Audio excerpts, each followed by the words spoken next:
From the studios of Farm Journal Broadcast, this is AgDay.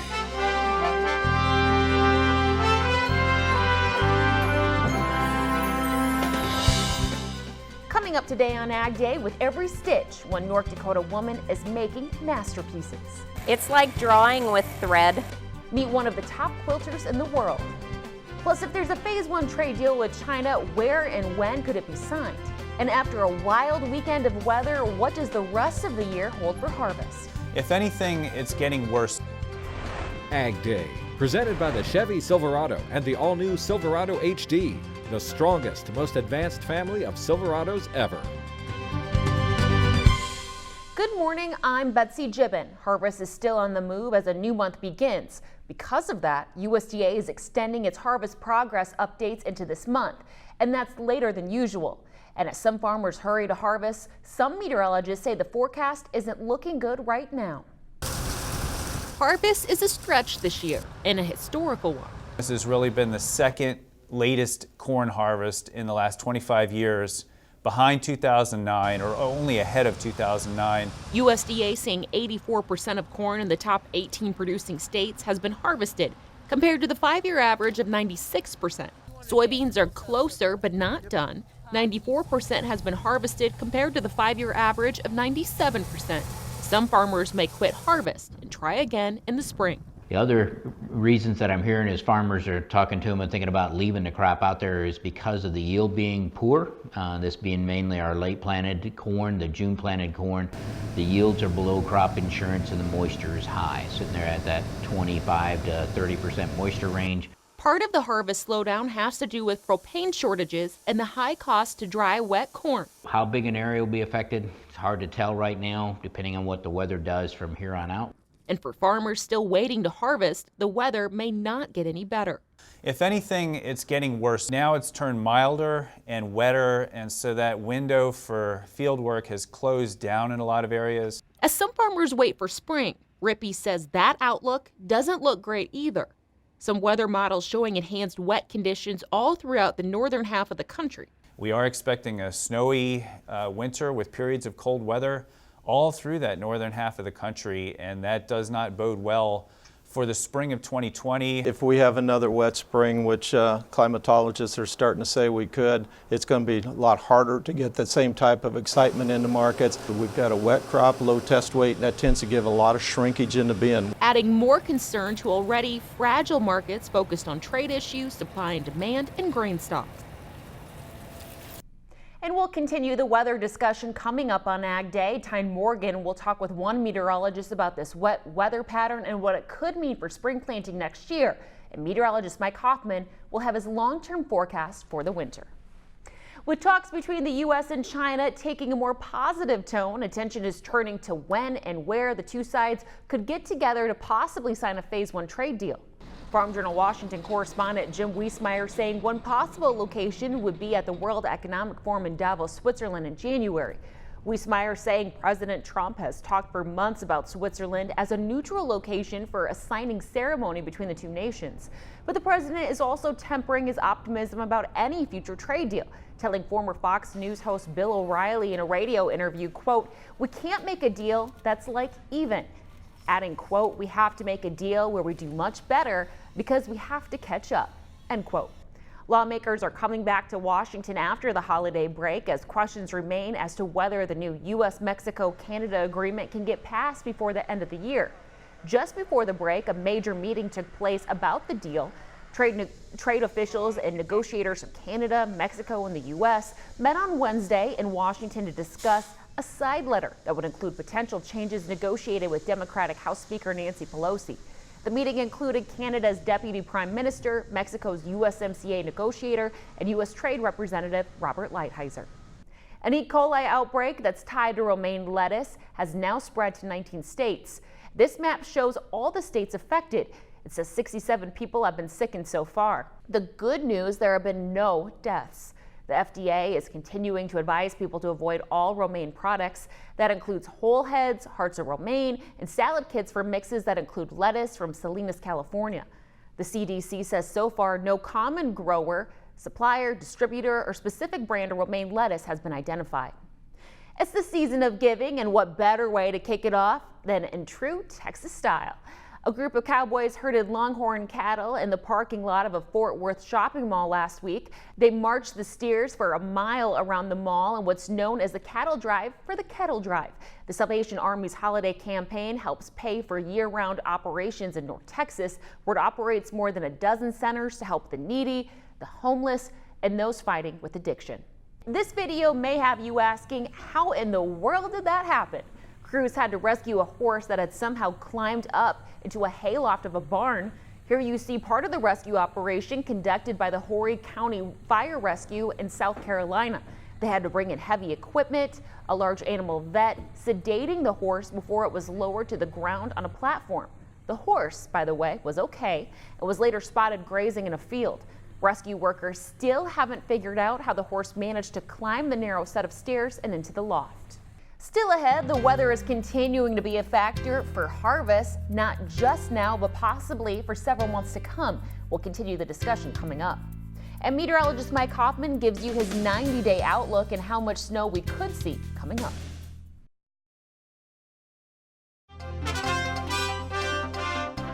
Trade tensions and slow equipment sales are affecting Deere's bottom line. The company is reporting fourth quarter earnings.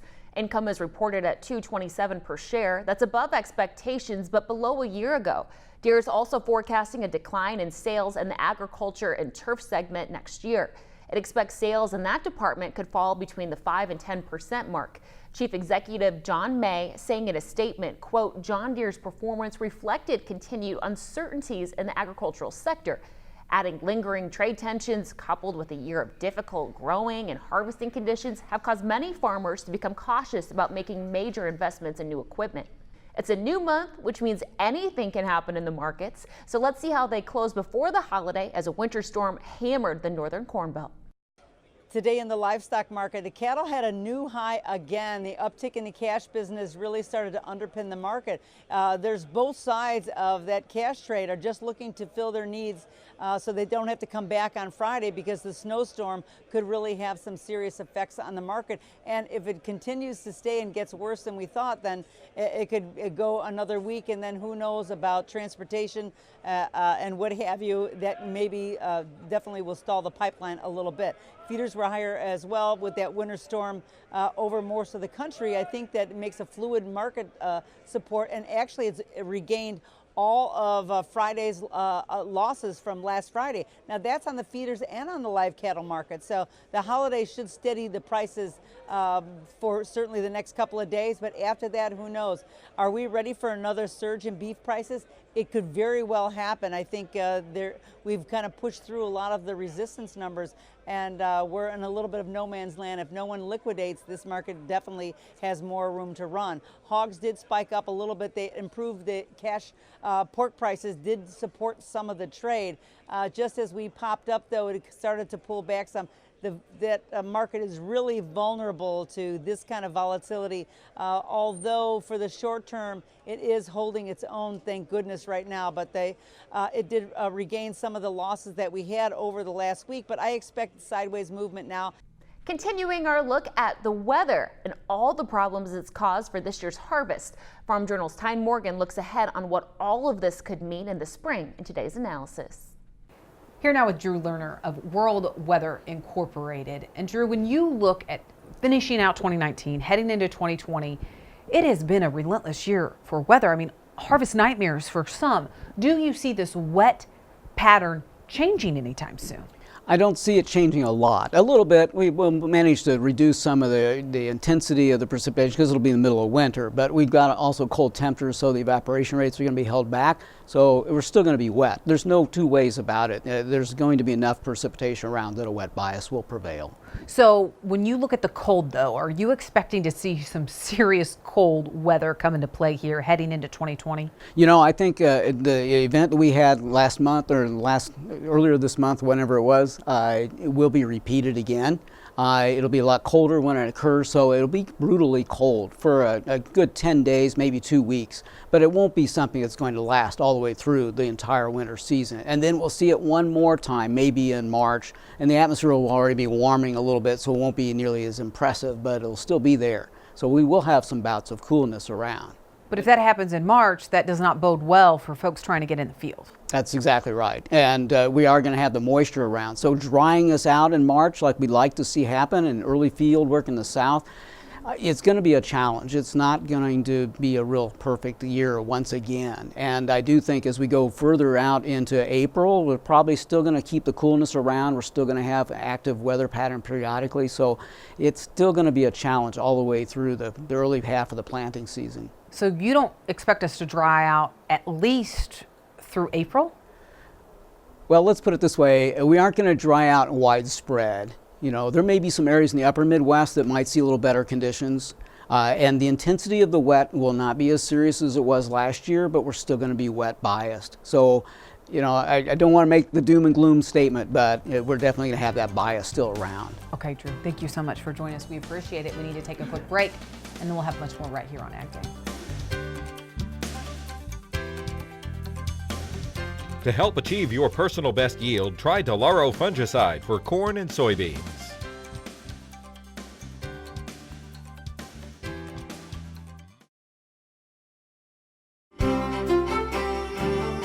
And welcome back to Ag Day. We survived, although in some cases just barely, the stormy Thanksgiving week all across the country. And this root zone moisture just doesn't even take into account all the moisture that we saw from the northern Rockies into the Great Lakes, northern Mississippi Valley. And it's still very wet in most of the southern Mississippi Valley, as you can see. The dry areas really are from western Colorado, but especially the west coast. And that has even gotten a lot of moisture since this root zone was taken. So I expect even more changes as we see the latest one coming up this week. Drought Monitor continues to show pockets of very dry conditions, central and south Texas, parts of the southeast, and then you can see the southwest continues dry, although that has been getting and will continue to get some moisture over the next few weeks. Here's the jet stream as we start the week, the second and more powerful of the two storms that came across the country last week, finally exiting the east coast and the northeast. It's moving that way. Another one kind of dives in. These are never nearly as strong as that one that came out of the west last week. But you can see by Friday, our model is showing some fairly cold air, northern Great Lakes into New England, and a ridge out west with a trough just off the west coast. Now this keeps kind of changing a little bit, and it probably will continue to change as we head through the next few days. Temperatures below normal this week. I'm expecting northern and central Rockies, most of the east from the Great Lakes all the way into northern Florida, above normal South Texas, far southwest. Precipitation this coming week from Iowa, Missouri, southwestward. I'm going below normal, above normal in the northeast, above normal in the northwest. And if that storm system diving in gets enough moisture, we might have to end up the week with above normal in the southeast. We'll have to wait and see on that. Here's my 90-day outlook. We'll go month by month. There's December, above normal from Kansas, northern Missouri, toward the Canadian border. Above normal for the southeast, mid-Atlantic, Gulf Coast, and throughout the southwestern portions of the country. Going on to January, we're going to take that below normal area farther south into northern Arkansas, northwestern Tennessee. That will be centered over the Great Lakes. I see a very cold January for that part of the country. Above normal the far southeast, and from the Continental Divide westward above normal. February temperatures will keep that below normal area centered over the Great Lakes from the northern plains to the Tennessee Valley. We'll take the above normal area and shove it all the way into South Florida, and then from South Texas throughout the west, we are looking at above normal temperatures as well. As far as precipitation, this is always the tough call. But I'm going to go, because of all that cold air coming down, it shoves the storm track a little farther south. So we'll go above normal from the northeast, mid-Atlantic, into the southern Mississippi Valley, and back through the southwest, also the Great Lakes. Below normal precipitation expected for the far northwest. I'm going to go near normal. That could end up above normal for many parts of the northern plains. That's a look across the country. Now let's take a look at some local forecasts. We head to Sioux Falls, South Dakota. First of all, partly sunny, rather cold, high temperature around 30. Fort Smith, Arkansas, chilly with partly sunny skies, high around 50. And finally, Albany, Georgia, mostly sunny skies, breezy, high of 59. On a cold day, sometimes it's great to stay inside and do a little crafting. Coming up, you'll meet one woman whose creative quilting is earning her top honors. Plus, Machinery Pete has some hot deals. Stay tuned, folks. Coming up, I'll tell you where the buys are in the current used combine market.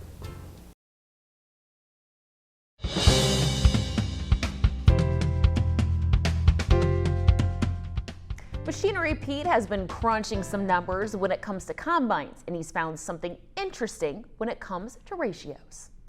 The buys in the used combine market right now are in the 4 to 7 year old range, and proof of this came on a pair of farm auctions from central Iowa in the last week or so. Now here's a picture of a 2013 John Deere S680, just over 1,400 separator hours on it. Now this thing sold a week ago Thursday, farm auction East Central Iowa, sold without the head, went for $150,000. Now you might say, wow, that sounds like a great buy there. Well actually, $150K, that's the highest auction price this year on a 13 model S680. Now so far this year, the average auction price on a 13 model S680 is $113,407. Now that is down 18.5% from last year, so dropping quite a bit. Now if we look on the retail side of things, the current average dealer ad price on a 13 model S680, it's $171,257. Now if we do the math here, what I call my Machinery Pete ratio, average auction price divided by average dealer ad price, that comes out to 66.2% here. So big gap between auction and retail. Now conversely, this nice older combine, this 08 John Deere 9670 STS with 931 separator hours on it, sold on a farm auction last Monday in north central Iowa that we filmed for our Machinery Pete TV show. Went for $118,000. That's the second highest auction price this year on any 9670. Now, so far this year, average auction price on an 08 9670, $78,064. And not that much of a gap up to the current average dealer ad price on an 08 model 9670 of $88,082. So my Machinery Pete ratio here is 88.6%. So again, folks, the buys are in that 4 to 7 year old range. A quilt can keep you warm on cold days, but many are about so much more and are incredible works of art. Meet one of the top quilters in the world next. Closed captioning is brought to you by BASF. Grow smart with BASF. We create chemistry.